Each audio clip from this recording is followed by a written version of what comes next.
有没有发现啊？现在咳嗽的人超级多啊，像在捷运、办公室、学校，到处都有人在咳啊。尤其像我们这种上班族啊，每天要开会、讲话、简报，讲到喉咙干、声音哑，还要被同事误会啊，有没有生病，要不要请假啊？以前啊，我也常常咳，一咳啊就停不下来，讲2句话就破音，还被主管定。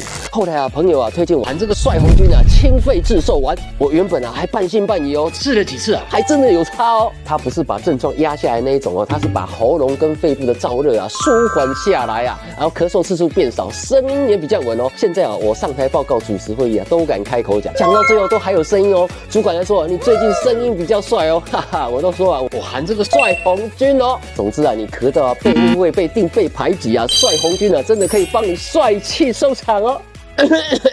帅红菌治咳嗽，100块，100块，用含的效果赞。